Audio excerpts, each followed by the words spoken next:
நத தேவா அன்பின் திருவுருவே, உன் அன்பு ஒன்றே எனக்கு போதுமையா, எனக்கு போதும், எனக்கு போதும், உன் அன்பு ஒன்றே எனக்கு போதும். உன்னத தேவா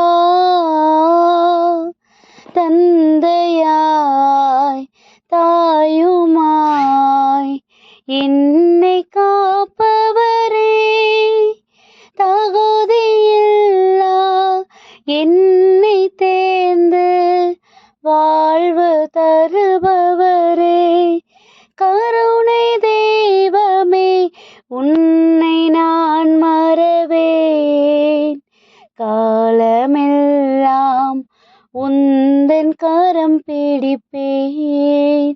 உன்னத தேவா. ஹாய் குட்டீஸ், எல்லாரும் எப்படி இருக்கிறீங்க?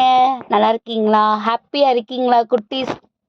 காலமெல்லாம் நம்மளுடைய கரம் பிடித்து நம்மளை எந்த ஒரு சூழ்நிலையிலும் நம்ம இடர்ந்து போய் விடாத படிக்கு நம்மளை பாதுகாத்துட்டு போற தேவன் நம்ம கூட இருக்கும்போது நமக்கு எதுக்கு குட்டீஸ் கவலை?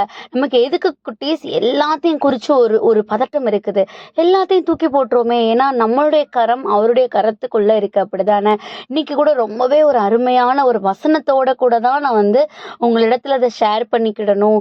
கடவுளுடைய அன்பு எவ்வளவு பெரியது, எவ்வளவு ஆழமானதுங்கிறத நம்ம புரிஞ்சுக்கிடணும் அப்படிங்கிறதுல எனக்கு ரொம்ப ஆசையா இருக்கு குட்டீஸ். அந்த வசனம் என்ன அப்படின்னு பாத்தீங்கன்னா, சங்கீதம் 138:7 படியாம், நான் துன்பத்தின் நடுவில் நடந்தாலும் நீர் என்னை உயிர்ப்பிப்பீர் அப்படிங்கிற வசனம் கொடுக்கப்பட்டிருக்குது. சங்கீதம் 138:7, நான் துன்பத்தின் நடுவில் நடந்தாலும் நீர் என்னை உயிர்ப்பிப்பீர்.